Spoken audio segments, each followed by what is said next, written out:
One of the things I'm most asked about is how I set my camera up for street photography. And the answer is incredibly simple. So in this video, I thought I'd share with you my typical camera settings.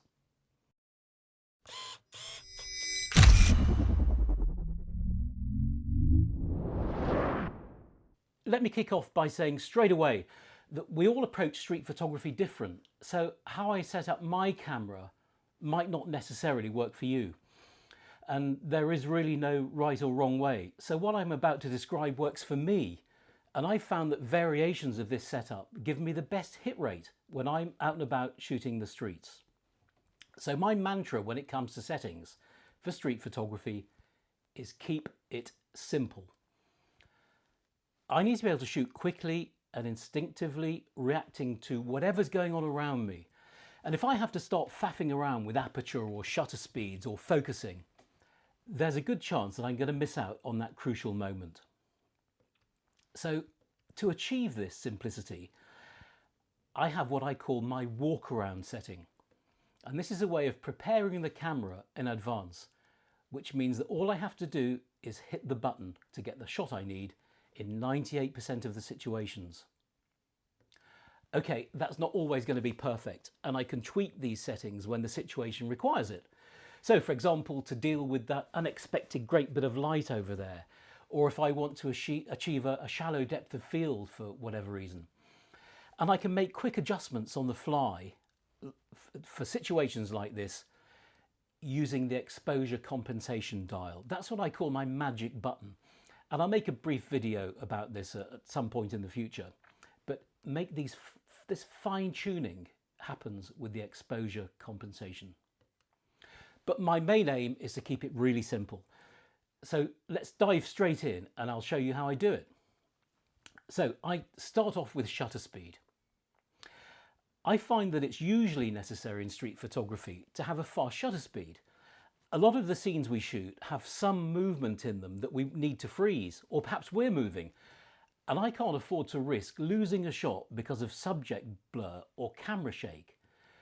So I generally set my shutter speed to at least a 250th of a second. Anything faster than that is fine. I try not to go below that, certainly in daylight. Things are different at night perhaps, but in daylight, a 250th of a second. That's my minimum. So my next consideration is aperture. In street photography, context is more often than not essential in a shot. We need to know what is happening in the background. What is the background contributing to the scene? We're often looking at we're shooting layers, or we're looking at a number of planes of focus front to back throughout an image. And this context, this stuff that is in the background or the foreground, is very possibly important to me. So I want a fairly wide depth of field. And okay, I could take a lovely portrait of somebody across the road with a long lens with a very shallow depth of field. It'd be a lovely crisp portrait, but it wouldn't tell me anything about what that person's doing, who they're with, what's going on. All this context that adds depth and meaning to an image. So that's why my go-to aperture is f8. Sometimes smaller if it's incredibly bright. So for example, I was shooting in Lisbon recently and the light is so good and so bright in Lisbon, I could happily shoot at f11 or f16 all day. But we're talking about my walk around, my go-to settings, f8. Always f8. So this gives me, it's a good compromise. It gives me a reasonably big depth of field, but still letting a reasonable amount of light into the camera, which will give me that fast shutter speed. So it's a good compromise. And then we've got ISO, which I usually set to auto, and I will let the ISO value ride as high as it likes. For me, at that tiny little bit of extra digital noise, this imperceptible amount of noise generally, is a price worth paying if it's between that and missing a shot entirely because of motion blur or camera shake. And for most modern cameras, such as this Fujifilm X-Pro 3, which I'm currently shooting with, high ISO is a breeze. It's no problem.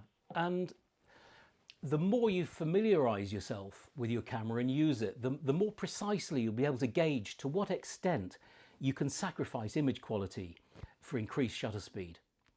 Again, it's a compromise, a trade-off. So in terms of exposure controls, that's about it for my walk around setting. A 250th of a second, f8, auto ISO. That means that I can now forget about what's going on in the camera. It's just a tool in my hands, but I can dedicate all my thinking, all my concentration, all my mental energy into observing what's happening around me, searching for subjects, making sure I get the best possible composition. And as I said, all those little tweaks, these creative tweaks, can be done with the exposure compensation dial. In terms of metering modes, in most cases I use the multi setting on my Fujifilm cameras, which analyzes composition, color and brightness distribution to determine exposure. And that works just fine for me. I've no need to go beyond that. I know some people like to use spot metering. That's fine, whatever works for you. I find the whole process of spot metering is too slow. I'm very focused on the moment, and by the time I've spot metered something, the moment's probably gone. So multi works fine for me. So finally on settings, we need to look at focusing. And I would say around half the street photographers I know use autofocus. The other half use manual focus. They turn the autofocus off and they manually focus using zone focusing, the zone focusing system. Okay, now modern autofocus is pretty incredible, but even with all the recent advances in technology, I find that manual focusing using zone focusing offers me a better success rate. And I might cover this in more detail in a future video. But one of the problems with autofocus is that we tend to obsess about where that little green square is. And we're locking onto our subject with that focus, recompose. That's what a lot of us do, focus, recompose. Or you're using the multi-point autofocus and you're never quite sure what the camera is going to lock onto. Is it going to be right? This whole thing is just taking up too much of my thinking time. And I just want to be able to shoot instantly and know that I've nailed it. And with zone focusing, that's exactly what I can do. So very briefly, the idea is that with a small aperture, so let's say f8, and with your lens pre-focused on a specific distance, okay, let's say 9 feet for argument's sake, 9 feet. So f8, pre-focused on a specific distance, everything within a certain zone will be acceptably sharp. So as a real world example, if I set my 35mm equivalent lens to f8 and focus on a point 9 feet away, so about 3 meters, I then have a zone. Everything in that zone of, and in this case, between 5 feet and 30 feet will be sharp. I know it'll be sharp. And this is using manual focus. So that's my operating zone. I don't generally want to get much closer than 5 feet. I generally don't want to be anything beyond 30 feet away is probably not going to be that relevant to me. So all I need to do is make sure my subject falls into that zone of 5 feet and 30 feet, and I know it'll be sharp. In reality, that 30 feet probably extends a bit further than this. I'm being cautious here, but I'm pretty confident that it'll be sharp. If the conditions are bright enough, then yeah, I'll close down the aperture even more, maybe to f11, f16, where that range just increases. So at f11 with my 35mm lens, my 35mm equivalent 35mm lens, that zone goes from about 4 feet pretty much to infinity. And the wider the lens, the bigger the zone. And obviously also the smaller the aperture, the bigger the zone. So for example, if I were shooting with my 16mm lens, really wide angle lens at f16, okay, I just switch it to manual focus and I know that everything between about 2 feet and infinity would be sharp. So why would I want to use autofocus? I'd be nuts.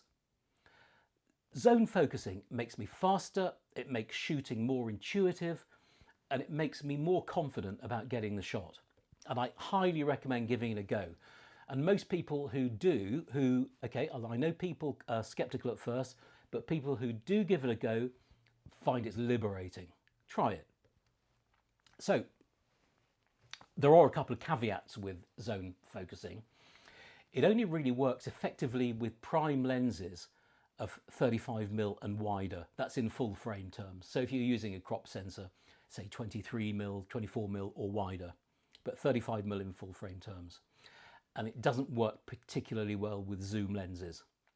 So you need a reasonably wide angle prime lens, and you will probably find it works a dream. So that was a very quick overview of zone focusing, and it's something that I will pick up again in a future video, I think. There's a very good app that I use, and if you need help calculating where your focus point should be, I just quoted 9 feet because that's my most used focus point. But there are loads of apps, loads of free apps you can get for your phone, whether it's Android or iPhone. And there's a great free app I use called Set My Camera, and I'll put a link in the description box below. It's worth downloading. So the final thing to consider here when we're talking about settings is RAW or JPEG. Personally, I shoot both.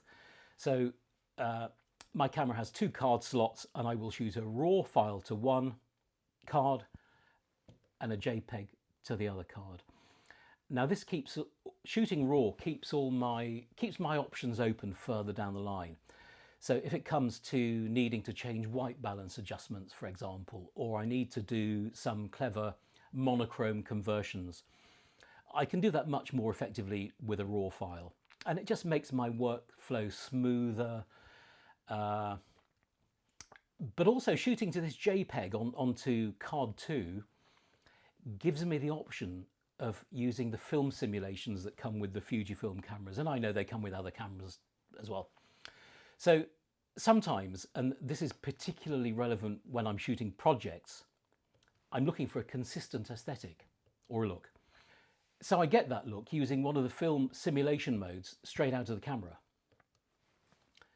So that's how I set my camera up for street photography.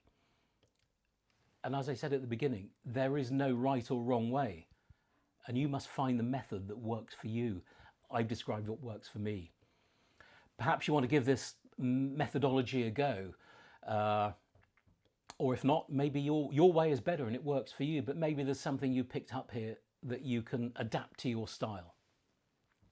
So that's it for today.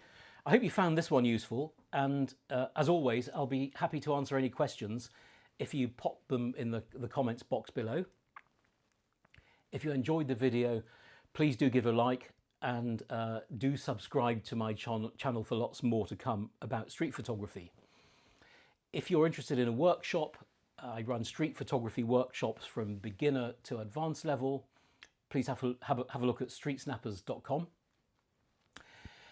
And finally, if you don't already receive it, I publish a regular street photography newsletter every couple of weeks, which I'm sure you'll find interesting. Just let me have your name and email address and I'll happily send it to you. So thanks as always for tuning in, and I hope to see you next time. Bye for now.